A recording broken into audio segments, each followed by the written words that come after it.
So we're just starting the live stream a little early. So we're like, Hey, Bob. Good morning, good morning. hi, Ben. Right.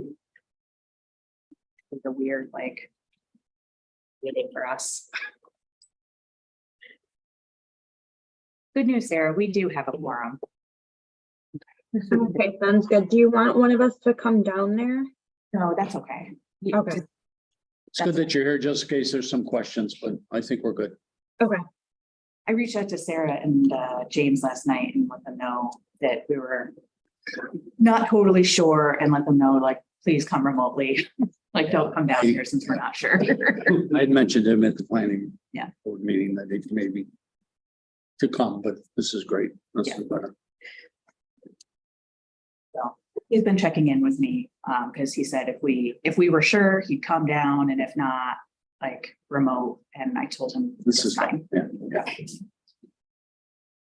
So, man, I don't know what's up with the IT. So every time I send an email, it gets bounced back. It bounces back. Yeah. Okay, here's what I'm gonna do. So we have this Geneva Gmail address that we set up for the IDA and the LDC. I'm gonna send you an email from my email with that one. And if Okay. you reply all, I'll see kind of what comes through. So I and can reply to you individually. I just can't hit reply all. That's why Huh. the whole thing gets bounced back for some reason. That's so weird. Huh. Okay, We'll figure it out. yes, I will send you an email from the Geneva account, and then if you can, do you still have any of the bounce backs? It was on my laptop. Let me see if it shows up on my phone. Are you iOS? If you have it, Well, Are you iOS or iPhone, Android? iPhone, iOS. yeah, if you have one of those and forward it to Cross the over. email account, Sometimes spit you back. Oh. When Someone. Android did what you call it? Yeah. They get Picky, and especially with iPhone. we're gonna do some testing. Yeah, I think it's every time I open up my laptop, like open up my email on it, I get this error message that pops up. So I click my little app on there. Yeah. It's a Mac laptop too. So Yeah, I think we're also like, just at least for the next couple of meetings, maybe gonna add a text option for forum. okay. Because we noticed with the LDC too, that the emails are just like, they're not getting blocked. It's just people are buried in emails.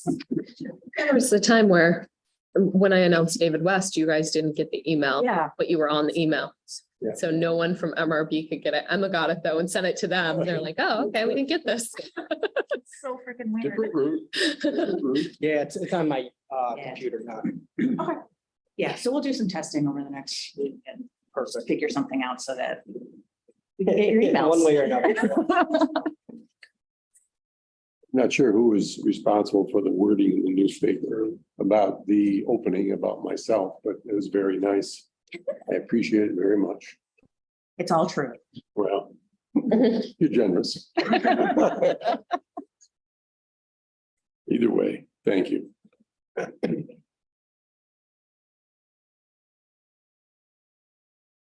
And we are ready whenever you are. I think Jason is going to be joining was planning to join remotely. Is it just Jason? Okay.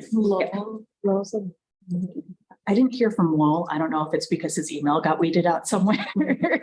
He had an operation, didn't he? He mentioned the last time, Okay, Oh, yes. about a serious operation, and so I think he's not available for that reason.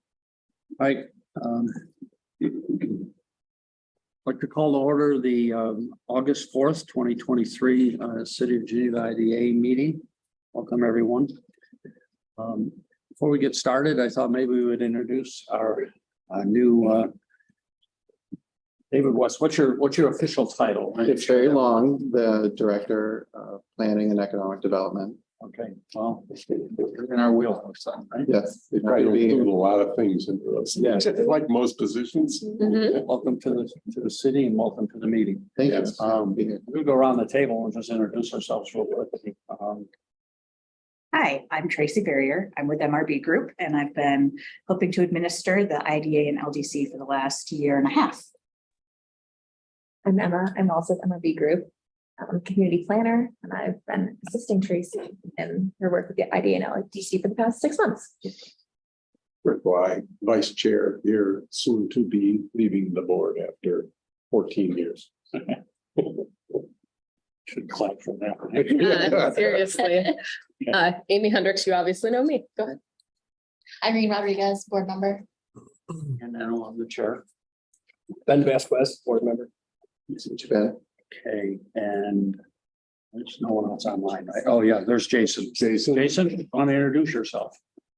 Hey, everybody, Jason Fulton, board member. That's great. Okay, so we have the minutes. I'd like a motion to approve the minutes from the July meeting. So moved. second, Okay, any discussion of those minutes? Any corrections? All look good. Okay, all in favor, say aye. Aye. Right, thank you. Financial report, Tracy? Yes, I am gonna pull up I corrected P and L and balance sheet last night.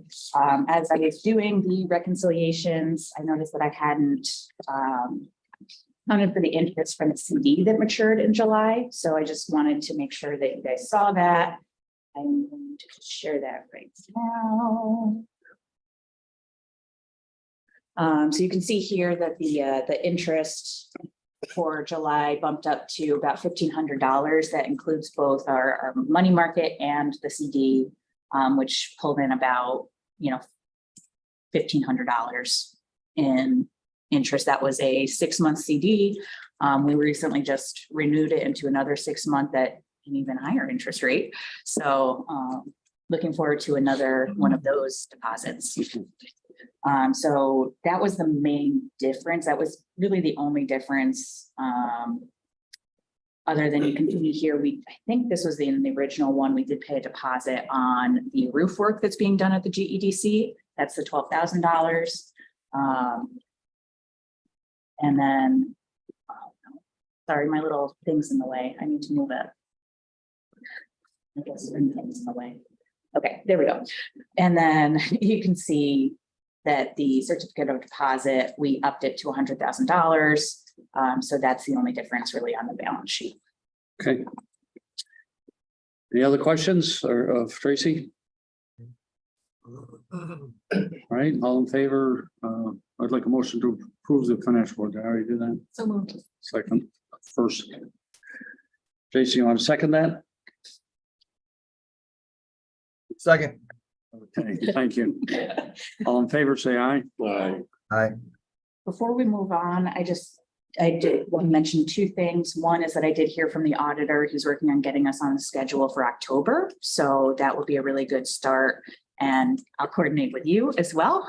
And Stephanie, and I assume we'll just go through that process together this year.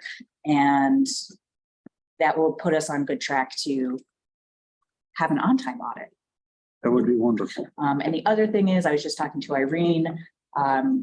We probably will need to move a little more money into the operating account from the money market because she has a stack of checks there to write $12,000 for the roof. And when that work is finished, we'll have to pay the other 8 that was approved.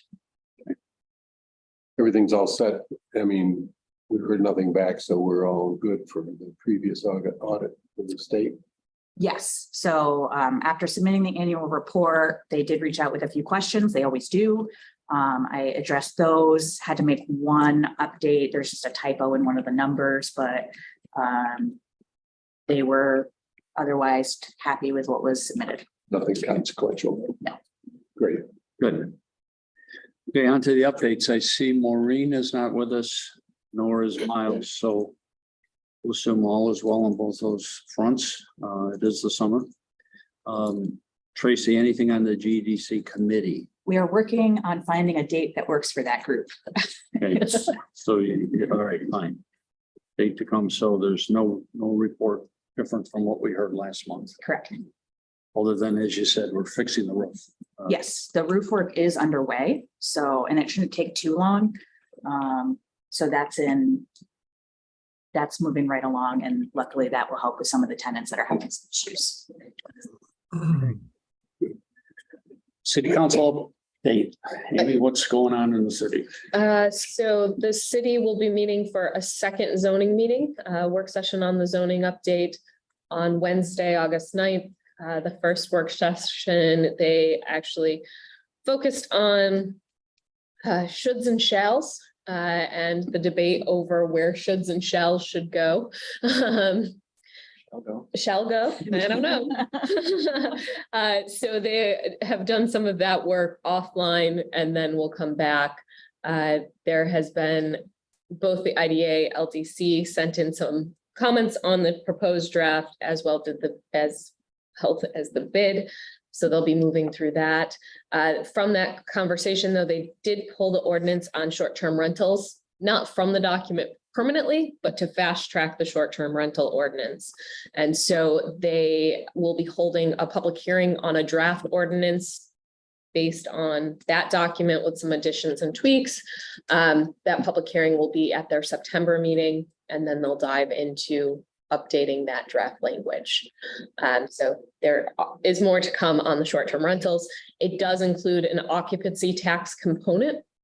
So there will be additional legislation around the occupancy tax piece, as well as a permitting process and the ability of the city to revoke permits for nuisances and other things. The other topic that I'm sure will come up is parking requirements around those. There's definitely, parking is not the same across the city, and there will be discussions on that with the short-term rentals. The other change that was voted into effect at council is the planning board membership has been reduced. It was at 9 members. State law says planning board should be 5 or 7 members. It's pretty clear. So when we started to look at all of the committees, and that's another piece to this, council starting to review all of the committees. We have several committees that have not met. Doesn't mean their work isn't important. It means we haven't been focusing on that work, or there could be other places those committees are happening. Plus, we have a lot of vacancies across the board. So they're starting to talk about that. They were provided an overview of committees. But when we did that review, the municipal law came up. And so we moved the planning board membership down to those 7 members. That was passed. That was passed. And there were 2 vacancies. So it works out. So no one is getting pushed off the planning board. I think there will probably be vacancies in the future, though, as term limits and all of that. And then the other big focus will be budget.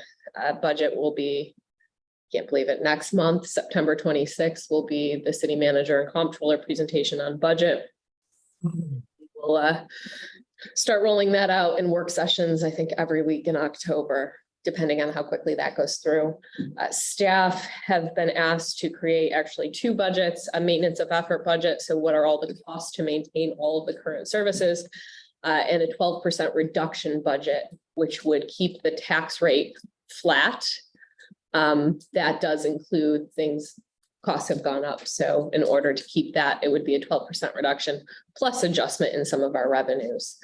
And then, of course, we're looking at all of the different things, forecasting sales tax and what's going on with the current economy, not only in the United States, but across the globe, because that all impacts us.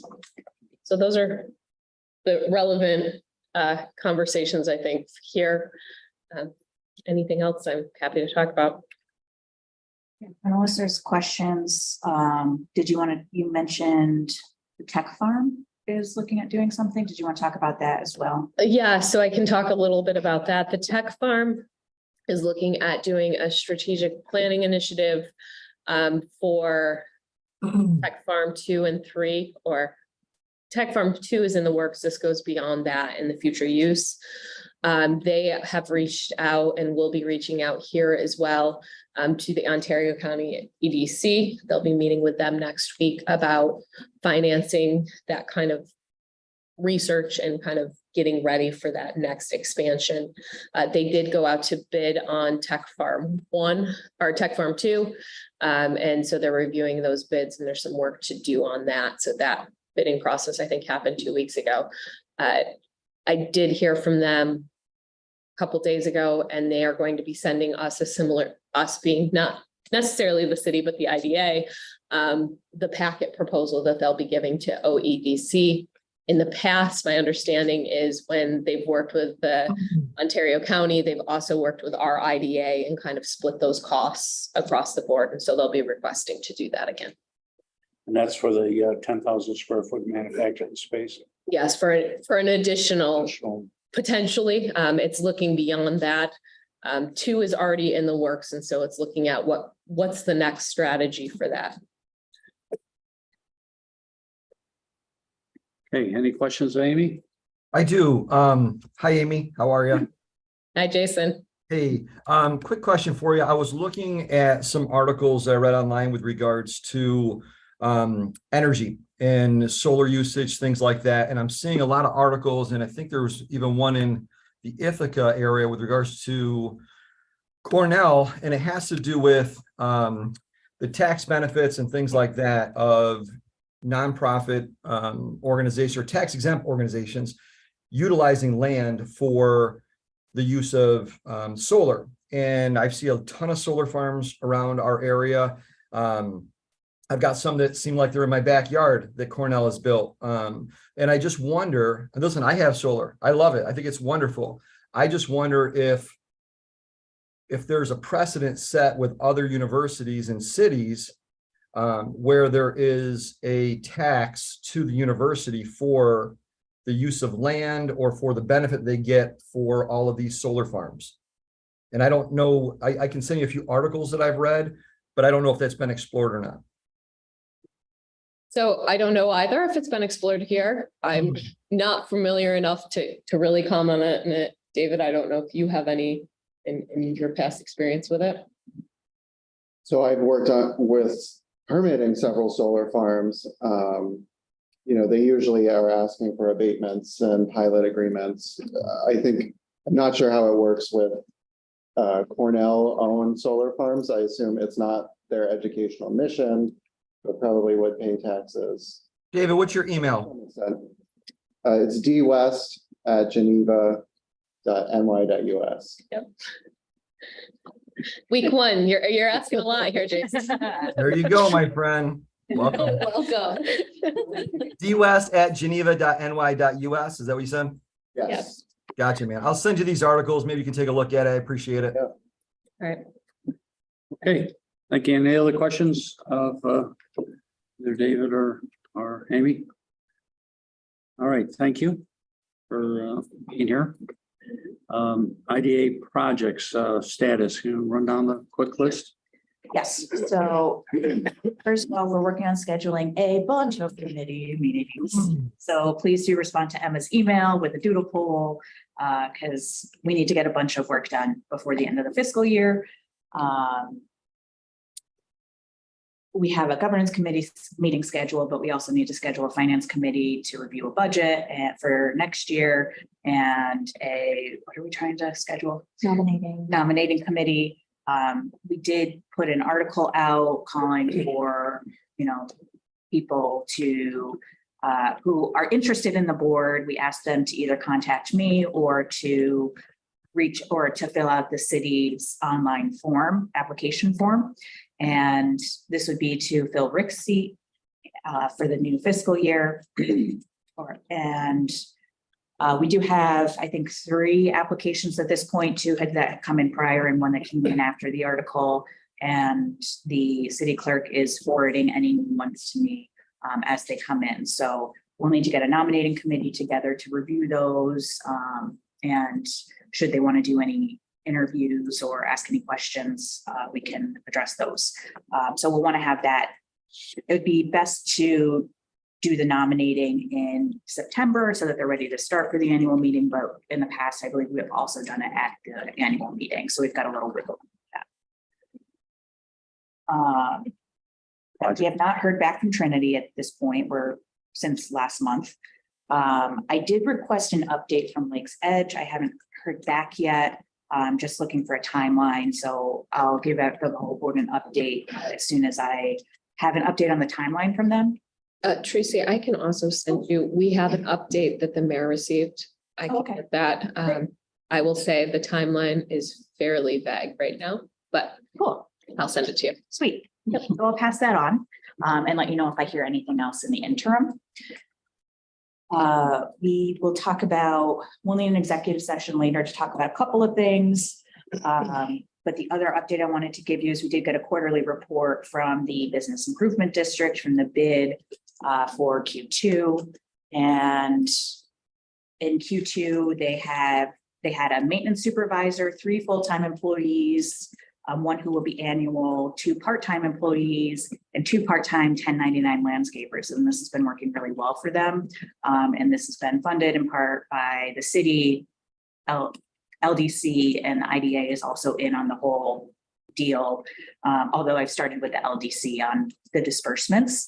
They requested about $2,400 for Q2. The landscapers, it seems like, have been a really nice addition to the team. One of them is working with the maintenance team every Monday for a few hours to teach everyone the proper skills and techniques, as well as what's a weed and what's not a weed.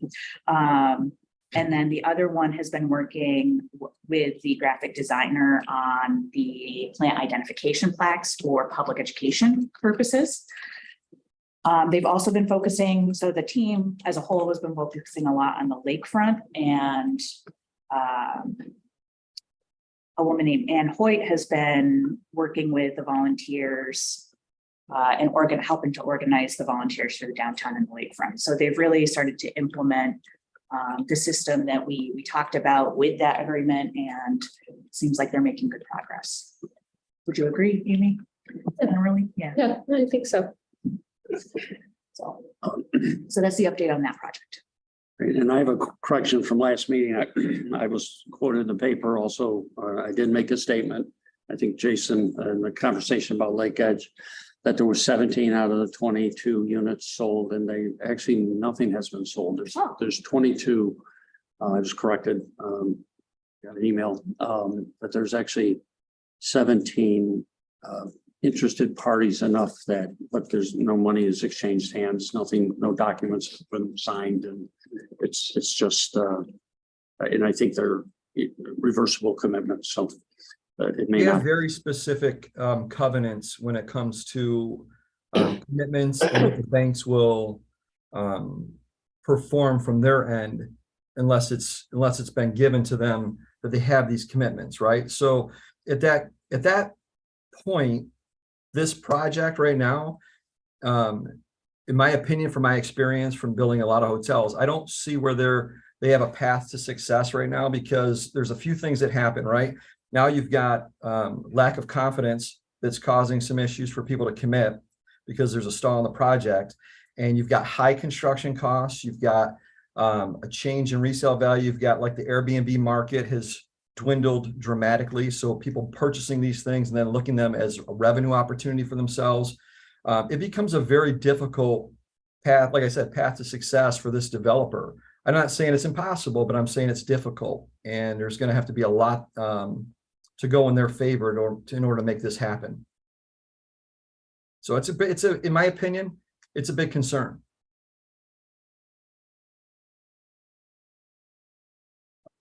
What's the concern? If the project fails, you mean? Yes, I don't. What's next? I mean, the project, obviously the property's still there and very valuable, so hopefully someone else will pick it up, but it's not, I mean, it shouldn't be a concern to us because we haven't, I mean, as far as the IDA specifically, because we haven't done the pilot yet on the hotel. I mean, the hotel's not built, so there's nothing. Yeah, it's not really affecting the assessment at this point. Right. So we don't have an investment in that project. So it's unfortunate that they're having a difficult time, and it's a heavy lift for them to get through this, particularly with their financing changing, but. And I'll send kind of that update. The mayor read it at the council meeting, so it's a public record of where they're at and where they see themselves going with their timeline. So I think that'll at least know where their head is at. So what's the phrase, or thoughts and prayers are with them? Fingers crossed, you know what I mean? So I think for the benefit of Geneva, I think this project is fantastic, but at the same time, it's like, yeah, maybe it's not IDA related, but it is Geneva related, and I get excited about these types of things and building our economy. So we don't want to see anyone fail. So no. Okay. Any new business? I don't think so, right? Nope. All right. So we're going to go to, oh no, the unfinished business. Next on the agenda is Narcosi pilot. I see that we have James on the line and Sarah. And just be available in case there's some questions, but Tracy has put together the final resolution. All of the planning board stipulations have been met at this point. So I think we can go on to have a vote on this Yes. pilot program. So Tracy, I'll give it to you. So I sent out to the board last night, some updated information. Emma did update the resolution just related to the seeker. Because the planning board met on someday earlier this week, and did the negative declaration. So once we had that information, Emma Powlin went ahead and updated the resolution with that information. That's the only change to the resolution. It was an unlisted action. And they've got we have a copy of the negative declaration. The other thing I did was this is totally my mistake. When I put the packet together, I pulled the wrong schedule in the application. This is the correct schedule. It's 13 years, starting at 15%. The first 10 years are the same as what we had in the original pilot. And then it's really just those last few years that escalate faster than the Can you move that previous. over a little bit so we can see? Oh, I'm sorry. How about that? You can do it. I don't know if you can. Change. Oh, no, I'm on the wrong screen. I did it on my screen and that's not the one that matters. So you can, and we'll go over this in a little more detail. I have a presentation, but I just wanted to call your attention to this since I had sent out the wrong thing. So now I will share this. And I am just going to go through some of the details of the IDA component of this. So the first thing is the benefits that are being proposed is actually a 13-year pilot. We had originally looked at a 15-year pilot, reducing it by the 2 years. Was done in consideration of the 2 years that the lease has been on the property, but also in consideration of some of the comments that we had received from the public. And speaking with James and his team, they were agreeable to the new 13-year agreement. That brought the estimated pilot abatement down to $816,000 from $921,000. So a little over $100,000 reduction in the 15-year benefit from the pilot. The sales tax exemption and the mortgage recording tax abatement did not change from the original application. So the total incentive is now a little over $1 million being considered. These are undiscounted numbers, and the sales tax exemption and the mortgage recording tax exemption are pretty much upfront in terms of the savings to the developer. Obviously, the pilot agreement happens over time. So those first few years are obviously a little more valuable than the ending years. So this is the schedule we were just looking at. One thing to keep in mind is that this property is currently tax exempt because it's owned by the IDA. And as such, the city is making zero revenue from this property. This project would create a tax liability to Nardozzi, and what the pilot is doing is, oh, I thought I updated this table. Jesus Christ. I have problems. So I'm just going to pull this back up.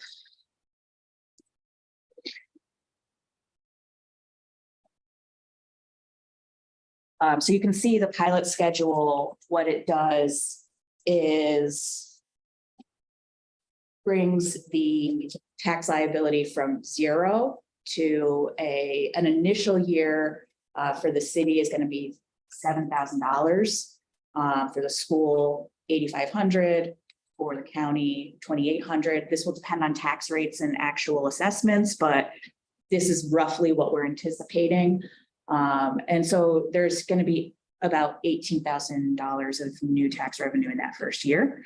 And then that increases over time until Nardozzi would be paying the full tax liability on the property. 60 grand a year in the aggregate is what we're gonna benefit by doing this, right?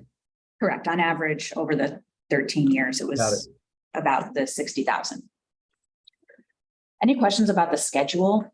This 42% is based on, it's calculated for a 15-year schedule, so it doesn't quite, this percentage doesn't quite work with a 13-year schedule, but over time.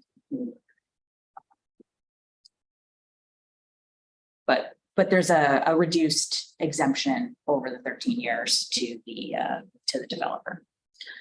So I'm gonna go back to my little presentation here.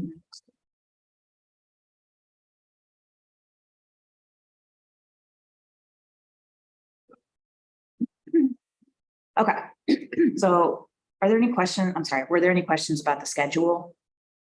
No. So the cost benefit analysis was also updated to reflect the new pilot schedule. You can see we're anticipating roughly a local spend on construction of about 50% of the construction costs. That will really turn into temporary construction employment, as well as a little bit of indirect employment from that. And then ongoing, due to job creation by Nardozzi, you have some ongoing job creation as well. And basically we plug this in to figure out, okay, what kind of sales tax did that create for the city, and what kind of property tax revenue, again, which we just discussed, for the local taxing jurisdictions. And you can see that there's potentially, about $80,000 of new tax revenue just from people that Nardozzi is employing, spending money in the community, but then also the property tax revenue. And over time, the discounted benefit ratio is 14:1. That takes into account payroll and that sales tax and the new property tax and all of those kinds of things. And just to because visuals are helpful, I wanted to kind of show you what the pilot really means. If there was no project to happen here, as I mentioned, this is an exempt property, so no one's getting any taxes at this point. If the project were not to happen, that blue line you see just stays at $0. I don't know, it's kind of hard to see because it's right on the axis here, but this is what would happen if there wasn't a project. And then if the project happened, to illustrate what Nardozzi would be looking at, this red line would be their tax liability without the pilot. And this is the whole point of pilots, is to say someone's investing money, they have a mortgage coming out of this, they've got financing they need to take care of, and to kind of be hit with a property tax liability like this in that first year is really difficult for developers. It's really difficult for developers and companies. So the idea, what you see in green, is what the pilot does. So the green is payments in lieu of taxes. So they are property taxes coming in, just not through the normal system. And you can see that those increase over time, and it's all new revenue because it's all above the blue line. It's all new revenue to the municipalities. So this is what we're talking about with the pilot. Taxes are being paid. This is not a free ride. It's just helping to spread out that increase over time to offset some of the risk upfront. There's a lot of risk upfront for any developer, right? So when you look at this, and we've dealt with some of the I want to say residents who may have a disagreement because they only see the side that Nardozzi benefits from when you look at a number, right? Okay, they're $1 million and whatever. The reality is whatever company it is, Nardozzi or whoever, they're taking all the risk, they're putting in the investment. There's no guarantees to what they do. The economy changes all the time. Everybody I ever known that has their own business, including myself, it ebbs and flows, it goes ups and down. There's so much risk involved. There's a huge opportunity cost for us not to take it due to what you just explained very eloquently, the green lines. I mean, that's opportunity. the narrative has been, what does Nardozzi get? The narrative should be is, what do the residents get? And that's what we need to focus on, I think. And this is a great opportunity for us to take a property that hasn't had any tax for how long? And now you've got on average $60,000 a year. That's a full-time job. That's a full-time job for somebody in the city. So yeah, this is a great illustration. It makes perfect sense and I appreciate it. Thank you. I think you're right, Jason, in terms, very much so, in terms of the risk that's there. From personal experience, I've had businesses that have failed and I've had businesses that have succeeded very well. And, you know, when you go into a business, there's a risk because you don't know when it's going to make it. But that's why I tend to strongly believe in the efforts of the IDA.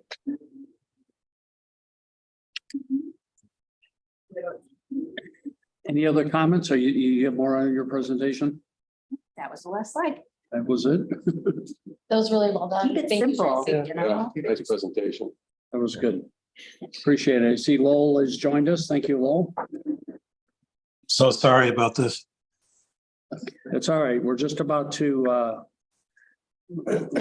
vote on this final resolution for the Nardozzi Holdings pilot program. Is there anything else that we need to, any discussion, any further comments? Thank you, Jason, for your comment. No. I mean, you're good. All set. Ben, okay. So I guess at this point, we would like a motion to approve the financial assistance as outlined in this final resolution. I would motion that. Second, and Ben seconds. Thank you very much. Like a roll call vote, if I may. Nay.